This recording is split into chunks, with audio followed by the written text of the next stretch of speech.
Hey everybody, welcome back to US History. We are doing the final two sections of notes today. So victory in Europe and the atomic bomb. So get your notes out, let's get started.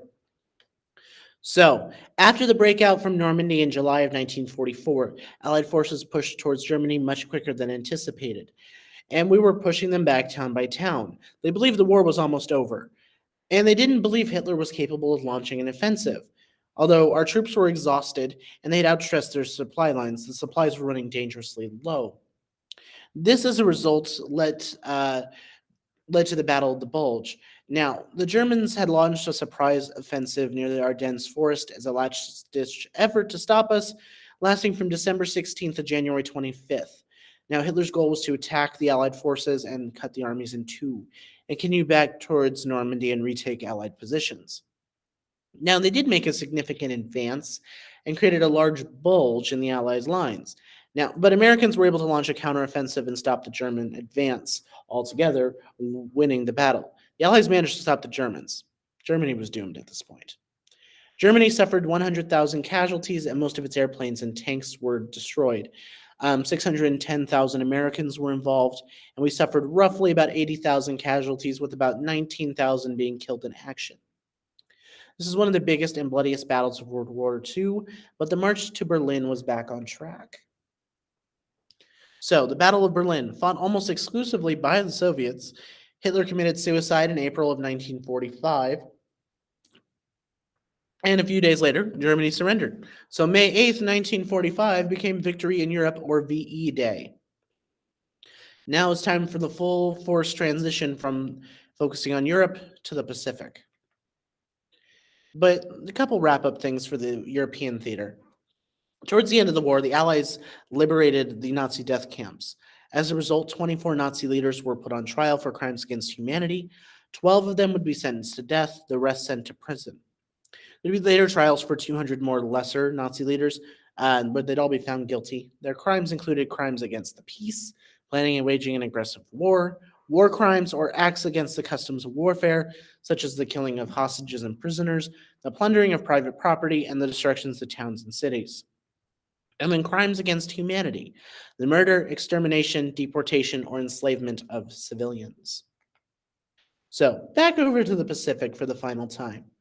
The U.S. victories at Iwo Jima and Okinawa were major military victories, and the U.S. was close to the Japanese mainland.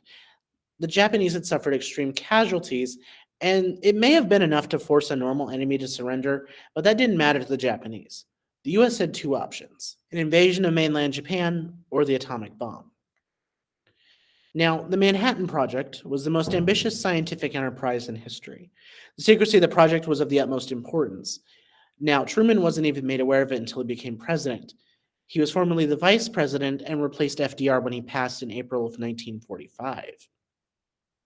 You know something's a secret when even the vice president isn't briefed on it.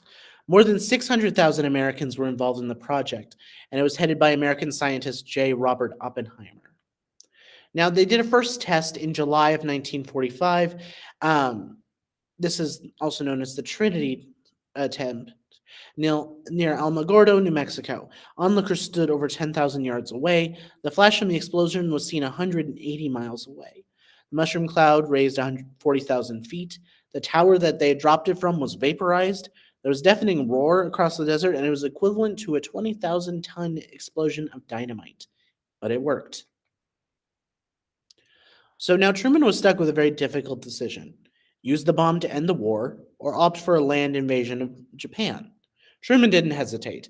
On July 25th, 1945, he ordered the military to make final plans for dropping 2 atomic bombs on Japanese targets. Now, it should be important to note, we only had 2, but nobody else knew that. Now, the next day, Truman warned Japan and gave them one last chance to surrender. They refused. So on August 6th, 1945, a B-29 bomber known as the Enola Gay dropped the first of the 2 atomic bombs over Hiroshima. 43 seconds later, the entire city was reduced to dust. 70,000 were dead on impact. 3 days later, a second bomb was dropped over the city of Nagasaki. Half the city was leveled, and 39,000 were dead on impact. By the end of 1945, An estimated 200,000 Japanese people are dead as a result of the two blasts. As a reaction, Emperor Hirohito was horrified by the destruction, and he said, "I cannot bear to see my innocent people suffer any longer." He ordered his military leaders to draw papers of surrender. And on September 2nd, 1945, a formal surrender ceremony took place on a U.S. ship, the USS Missouri, off the coast of Japan. General MacArthur said, "The skies no longer rain death. The seas bear only commerce. Men everywhere walk upright in the sunlight. The entire world is quietly at peace." This is VJ Day. World War II is now over. And that is it for notes for today. So what you're going to do now is there is a shag packet on the atomic bomb. You will complete that as your assignment. Also, your notes are due. See you all next time. Bye, everyone.